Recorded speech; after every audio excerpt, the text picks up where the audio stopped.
Hello class, welcome to my YouTube channel geography में आपका बहुत बहुत स्वागत है। मैं हूं आपकी टीचर रश्मि सिंह।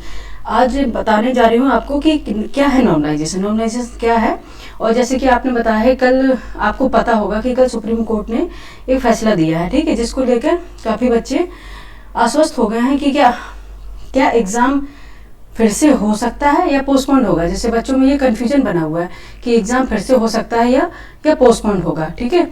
और जैसे कि 5 नवंबर को जो नोटिफिकेशन आउट हुए थे, उसमें 3 नोटिफिकेशन आए थे। एक नोटिफिकेशन इस आधार पे आया था कि आप लोगों को दिखा देते, एक नोटिफिकेशन इस आधार पर आया था कि बच्चों का सिलेक्शन नॉर्मलाइजेशन में नॉर्मलाइजेशन के आधार पर होगा, परसेंटाइल के आधार पर होगा, जिससे नॉर्मलाइजेशन होगा, ठीक है, जो बहुत ही बच्चों के सिलेक्शन के लिए घातक है। उसमें क्या होगा कि वो बच्चे सिलेक्ट हो जाएंगे जिनकी तैयारी कम होगी, और जो अच्छी मेहनत कर रहे हैं बच्चे वो इस सिलेक्शन से रह सकते हैं। ये हम आगे जाके बताएंगे कि परसेंटाइल कैसे निकाला जाता है, ठीक है, और उसमें किस तरह से बच्चों को लॉस हो सकता है या किस तरह से घातक है, ठीक है, ये बताएंगे। तो आज पढ़ लेते हैं वो नोटिफिकेशन जो आयोग ने दिया था कि कैसे परसेंटाइल निकालेंगे। कई बच्चे इसे नहीं समझ पाते, इसलिए मैं इसे बताने आई हूँ, ठीक है। देखते हैं, आप समझते चलिए मेरे साथ ही, ठीक है।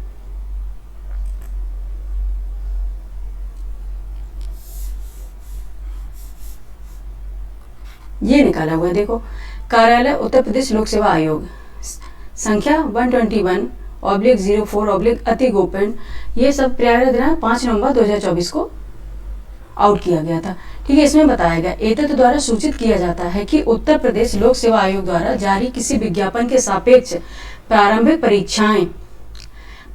परीक्षाओं जो अंतिम चयन हेतु श्रेष्ठता निर्धारण का आधार न होने तथा मात्र स्क्रीनिंग के उद्देश्य से कराई जाती है हेतु प्रदेश के समस्त जनपदों में शासनादेश दिनांक 19/6/2024 में निर्धारित मानकों के अनुसार परीक्षा केंद्र उपलब्ध होने के कारण एकाधिक दिवसों पालियों में कराए जाने का निर्णय लिया गया है, ठीक है।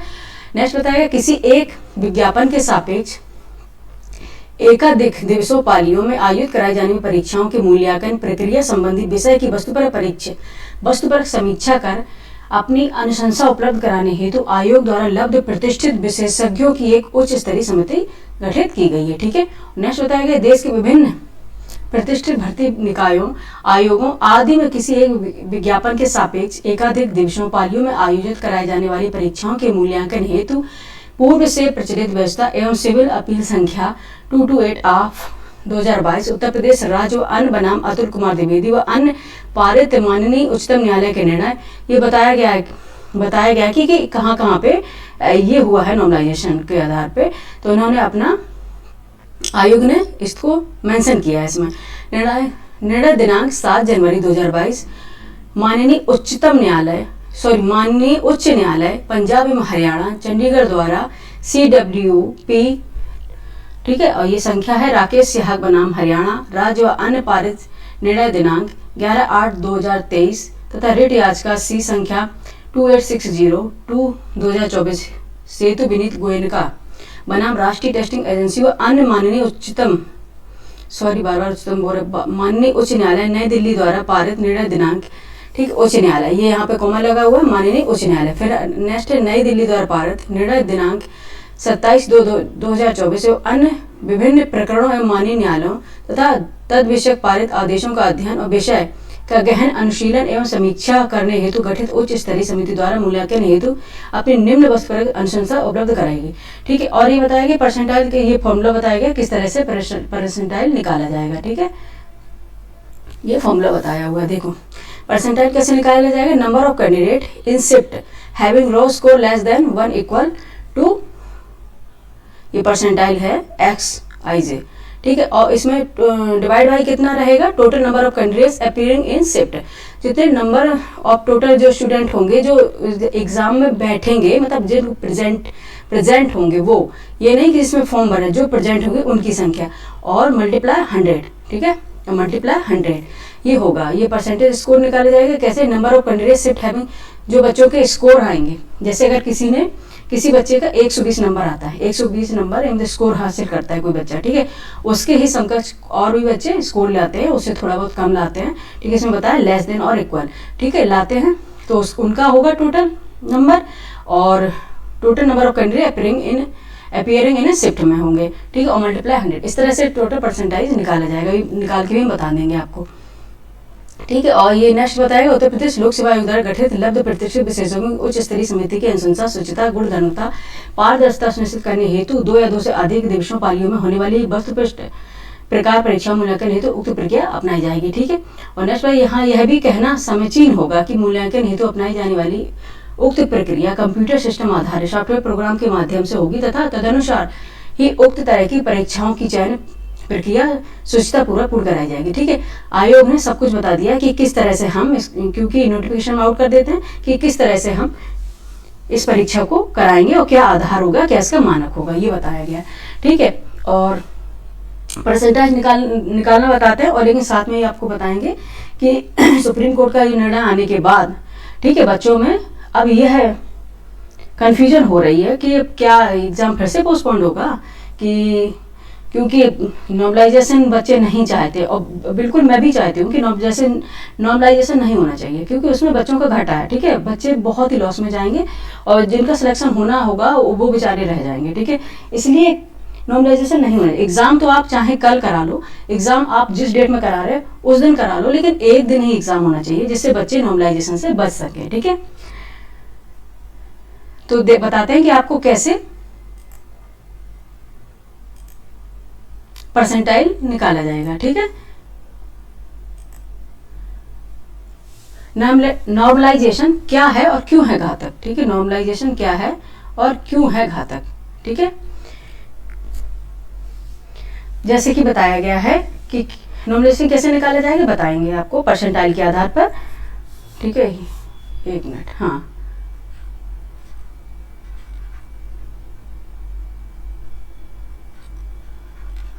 परसेंटाइल, ठीक है, परसेंटाइल के आधार पर सिलेक्शन होगा, ठीक है। जैसे कि अगर किसी, मान लो कि अगर कोई बच्चा ए है, ठीक है, अगर कोई बच्चा ए है, उसने 120 स्कोर 120 नंबर का स्कोर हासिल किया है, ठीक है, 120 नंबर, ठीक है, ठीक है, नंबर हासिल किए है, ठीक है। और ये शिफ्ट फर्स्ट है, ठीक है, शिफ्ट फर्स्ट, समझते चलिए, ये शिफ्ट फर्स्ट है, ठीक है। अगर कोई एक स्टूडेंट है ए, उसने 120 नंबर स्कोर किए हैं, ठीक है, मान लो, और उसी के जैसे टोटल 770 स्टूडेंट हैं जिसने 120 नंबर या उससे कम नंबर हासिल किए हैं, ठीक है। 120 नंबर, ये एरो लगा देंगे, नहीं तो बच्चे इसे माइनस समझेंगे, ठीक है।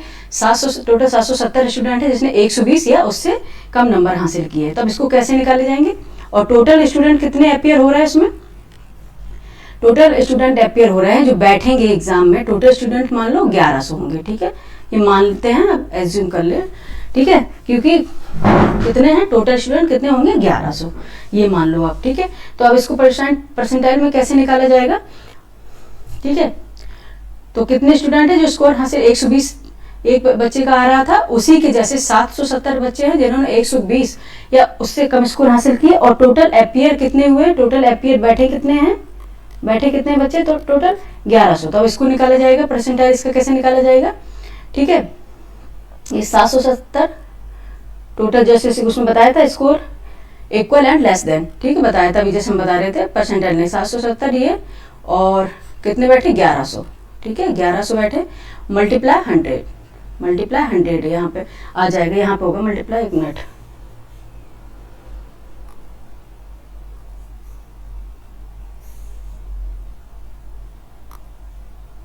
ठीक है, मल्टीप्लाई 100, ठीक है।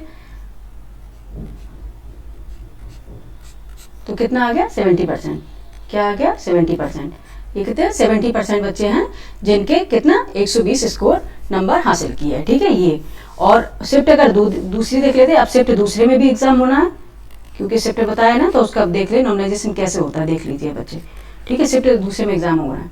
तो इसमें देखते हैं कि बच्चा जो एक बच्चा है बी, ठीक है, बच्चा है बी है मान लेते हैं, ठीक, कोई बच्चा बी है, उसने भी 120 स्कोर लिया है, ठीक है, सेम स्कोर है उसका भी 120, सेम स्कोर उसका भी है सेम स्कोर, ठीक है, सेम स्कोर उसका भी है, सेम 120, ठीक है। अब लेकिन क्या हुआ है, उस जैसे इसने 120, कोई स्टूडेंट भी है उसने 120 सेम स्कोर हासिल किए, उसी के जैसे या उससे थोड़ा कम कितने 660 बच्चों ने स्कोर हासिल किए हैं, ठीक है। और उसमें अपियर कितने हैं, मान लो आयु के अनुसार मान लेते 1100 ही बैठेंगे, ठीक है, मान लिया 1100 ही बैठेंगे, और मल्टीप्लाई 100, अरे फिर मल्टीप्लाई यहाँ लगा दिए, मल्टीप्लाई 100, ठीक है, कोई नहीं, इससे कोई दिक्कत नहीं है, ठीक है, मल्टीप्लाई 100, ठीक है, ये कितना आ गया 60%, ठीक है, ये आ गया 60%,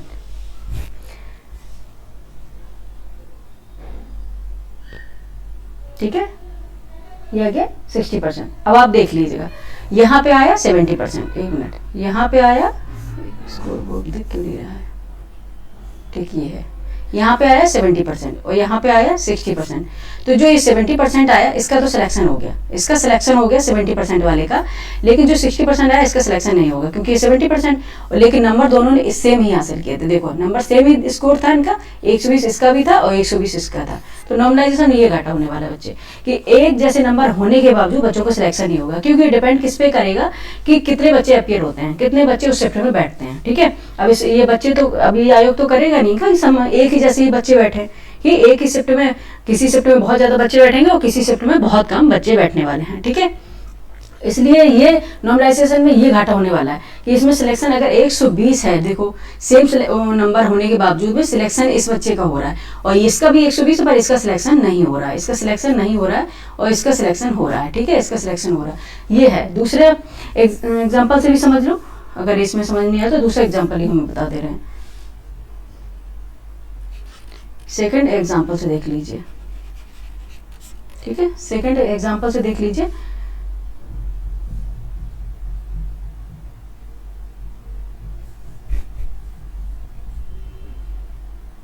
ठीक है, कोई स्टूडेंट है, देखो स्टूडेंट है जिसका कितना मार्क्स आया 110, ठीक है, 110 उसने स्कोर लिए, उसके मार्क्स 110 आए, ठीक है, ओहो, ठीक है, 110 उसके मार्क्स आए, ठीक है। शिफ्ट फर्स्ट में शिफ्ट फर्स्ट हो रही है, ठीक है, उसके जैसे 120 बच्चों के 110 नंबर आए, 120 बच्चे से 110 नंबर आए, 120 बच्चों के 110 या उससे थोड़ा कम नंबर आए, ठीक है, जो 120 बच्चे हैं, ठीक है। और अपियर कितने हुए, 200 बच्चे अपियर हुए, ठीक है, 200 बच्चे अपियर हुए हैं, मल्टीप्लाई 100, ठीक है,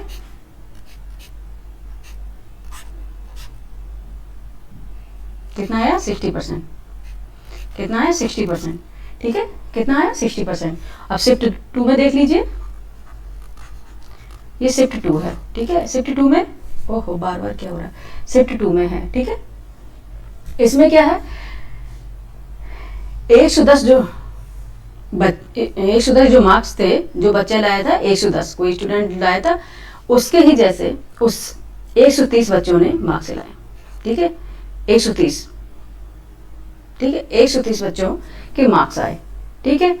और टोटल अपियर कितने हुए, अब इसमें देखते हैं, टोटल अपियर कितने हुए, 250 लोग, ठीक है, टोटल कितने अपियर हुए 250 लोग, मल्टीप्लाई 100, ठीक है,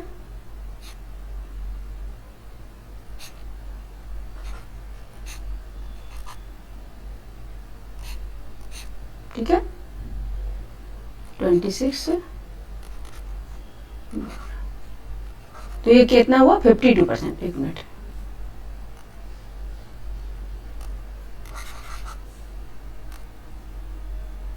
ये कितना हो गया 52%, ठीक है, ये कितना हो गया 52%। तो अब आप देख लीजिए, ये 52%, इसमें सिलेक्शन नहीं हुआ उसका, इसमें सिलेक्शन नहीं होगा, ठीक है, इसमें बच्चे का सिलेक्शन नहीं हुआ, और 60% है, इसमें सिलेक्शन हो जाएगा, ठीक है, इसमें सिलेक्शन हो जाएगा। अब आप देख लीजिए, यहाँ पे 110 जो बच्चे लाए थे उसके अकॉर्डिंग ये 120 है स्टूडेंट जिन्होंने नंबर उतने लाए, ठीक है, तब इनका सिलेक्शन हो गया 60%। और 130 स्टूडेंट हैं जो वैसे नंबर लेके आए, लेकिन फिर भी सेम नंबर लेके आए, लेकिन फिर भी इनका सिलेक्शन नहीं होगा परसेंटाइल के आधार पर, फिर भी इनका सिलेक्शन नहीं होगा। इसलिए नॉर्मलाइजेशन को लेकर इतना बवाल मचा हुआ। इसलिए नॉर्मलाइजेशन को लेकर इतना बवाल मचा हुआ है। ठीक है, कि क्यों ये इतना घातक है, क्योंकि इसीलिए नॉर्मलाइजेशन को लेकर इतना बवाल। आप समझ गए ना, क्योंकि नॉर्मलाइजेशन क्यों नहीं होना चाहिए।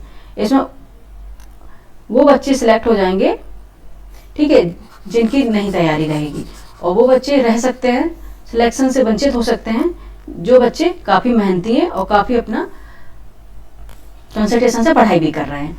ठीक है, काफी पढ़ाई भी कर रहे हैं, तो वो बच्चे इसमें सिलेक्शन से रह सकते हैं। अब आप ये बताओ कि इसमें टोटल बच्चे अपियर हो गए, आयोग क्या लेके आएगा क्या पर्टिकुलर घर से किसी को कि हाँ वो बच्चे उतने ही बैठे जिससे सेम हो तो परसेंटाइल सेम निकल पाए? ये नहीं हो पाएगा ना। अब बच्चों का भविष्य ये इस पे होगा कि कितने बच्चे अपियर होंगे, ठीक है, परसेंटाइल के आधार पर। तो ये नहीं होना चाहिए। एग्जाम हो, बिल्कुल हो, एग्जाम के लिए नहीं कह रहे, एग्जाम इसी मंथ में ही करा लिया जाए, लेकिन नॉर्मलाइजेशन से बचे, इसलिए 2 शिफ्ट में एग्जाम ना कराया जाए। ठीक है, चाहे वो पीसीएस हो या फिर आरओ हो। ठीक है, ये आप समझ गए ना बच्चे कि किस तरह से नॉर्मलाइजेशन बच्चों के लिए घातक हो सकता है। ठीक है, और अब देख लेते हैं सुप्रीम कोर्ट का फैसला। ठीक है, अब देख लेते हैं सुप्रीम कोर्ट का फैसला कि सुप्रीम कोर्ट ने कल जो फैसला निकाला है, ठीक है, उस बेस के आधार पर अब बच्चे बोल सकते हैं कि एग्जाम एक ही शिफ्ट में हो। ठीक है, क्योंकि देख लीजिए, आप बता दे रहे हैं आप लोगों को,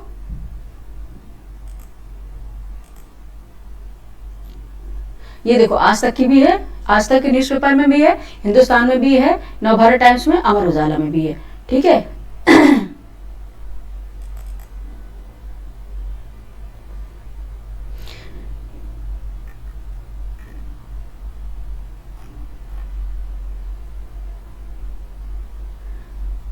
ठीक है, ये न्यूज आ रही है, एक मिनट, ये वाले। ठीक है, सरकारी नौकरी में भर्ती प्रक्रिया के बीच में नियम बदलना अवैध, सुप्रीम कोर्ट का फैसला। सरकारी नौकरी में भर्ती प्रक्रिया के बीच नियम बदलना अवैध, सुप्रीम कोर्ट का फैसला। ठीक है, सुप्रीम कोर्ट की संविधान पीठ ने फैसला दिया है कि सरकारी नौकरियों में एक बार भर्ती प्रक्रिया शुरू होने के बाद नियम में बदलाव अवैध होगा और ये बदलाव सिर्फ आगामी भर्तियों पर ही लागू होंगे। यह निर्णय राजस्थान हाईकोर्ट के एक मामले से जुड़ा है। ठीक है, जिसमें 2013 में अनुवादित पदों की भर्ती के दौरान राज्य सरकार ने नियम में बदलाव कर दिया था। सुप्रीम कोर्ट ने यह भी कहा कि भर्ती प्रक्रिया पारदर्शी और निष्पक्ष होनी चाहिए ताकि सभी उम्मीदवारों को समान अवसर मिल सके। ठीक है,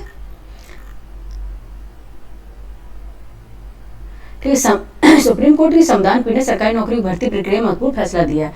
चीफ जस्टिस खुद सीजेआई डीवाई चंद्रचूड़ की अगुवाई में 5 जजों की पीठ ने निर्णय सुनाया कि एक बार भर्ती प्रक्रिया शुरू होने के बाद उसके नियमों में बदलाव अवैध होगा। ठीक है, अगर जो नोटिफिकेशन निकाला है, जब जो नोटिफिकेशन बताया गया उसके अकॉर्डिंग ही भर्ती प्रक्रिया होनी चाहिए। अगर आप बीच में बदलाव करते हैं तो यह अवैध होगा। ठीक है, यह बताया है। तो ये बच्चों क्योंकि जब ये पीसीएस का नोटिफिकेशन, आरओ का नोटिफिकेशन निकाला गया तब ऐसा कोई भी चेंजेस का कोई भी उसमें नहीं मेंशन किया गया था। ठीक है, इसलिए बच्चे बोल सकते हैं कि ये बीच में बदलाव करने का क्या ही रीजन है। ठीक है, नॉर्मलाइजेशन से बच्चों का ही भविष्य खतरे में है और जब बच्चों का भविष्य खतरे में है, ठीक है, तो देश का भी भविष्य खतरे में होगा। क्योंकि अगर ये रोजगार बच्चों को नहीं मिलेगा तो फिर देश कैसे आगे बढ़ेगा, ये भी तो एक सोचने वाली बात है ना।